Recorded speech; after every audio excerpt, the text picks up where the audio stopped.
A Garden for Groundhog, written by Lorna Ballion.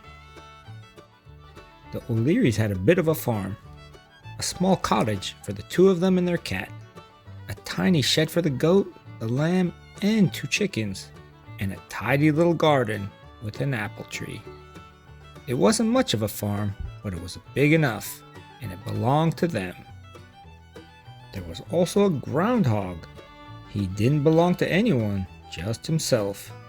He lived in a burrow under the apple tree. Mrs. O'Leary spent the winter spinning and knitting and cooking delicious meals from the food they had grown in the garden the summer before. They ate zucchini squash soup with egg dumplings, zucchini bread with goat cheese and pickled beets, zucchini casserole with potatoes, peas, and beans, zucchini salad with yogurt, cabbage, and tomatoes, and zucchini carrot cake. Mr. O'Leary spent the winter reading seed catalogs and repairing the garden tools. The cat spent the winter curled up by the wood stove or stretched out on the sunny windowsill. That's what cats are supposed to do. The goat, the lamb, and the chicken spent the winter giving milk, growing wool, and laying eggs. That's what goats, lambs, and chickens are supposed to do. The groundhog spent the winter hibernating in his burrow. That's what groundhogs are supposed to do. Along about February, everyone began feeling restless. Mrs. O'Leary had used up all of the wool. Mr. O'Leary had ordered the garden seeds. The cat dreamed of chasing mice in the fields. The goat, the lamb, and the chickens longed to kick up their heels in the grass. The groundhog was feeling twinges of hunger.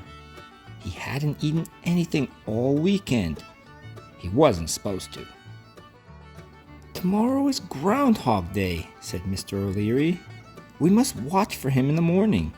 If he comes out and sees his shadow, it will frighten him and he will go back to bed. That will mean 6 more weeks of winter. If he doesn't see his shadow, he will stay awake. Then spring will be early, and we can plant our garden sooner." Such foolishness. When that groundhog comes out of his hole, it's only to see if we have planted anything yet. After all of our work, he ate more from our garden last summer than we did, said Mrs. O'Leary. "That's what groundhogs are supposed to do, my dear. They eat all summer so they can sleep all winter. We must allow him some food in exchange for his help in forecasting the weather. I have a plan that will ensure he eats only what we want him to eat this summer," said Mr. O'Leary. Groundhog Day found Mr. and Mrs. O'Leary watching and waiting under the apple tree. The groundhog stirred himself and waddled out into the sunshine to see if the O'Leary's garden was planted yet. When he realized it wasn't, he tottered back to bed, just as he was supposed to. The winter continued, and everyone waited. Eventually, spring arrived, just the way it was supposed to. Mr. and Mrs. O'Leary planted their garden. The cat chased mice. The goat, the lamb, and the chickens kicked up their heels in the grass. The groundhog nibbled alfalfa and dandelions, waiting. Mr. and Mrs. O'Leary weeded, watered, hoed, and fussed. That's what gardeners are supposed to do.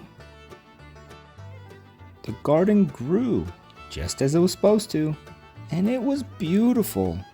There were plump red tomatoes, sweet juicy melons, tender peas and beans, crisp carrots, big round cabbages, onions, potatoes, beets, and berries, all for the O'Learys.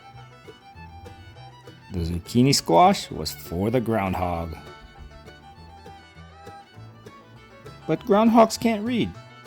They're not supposed to.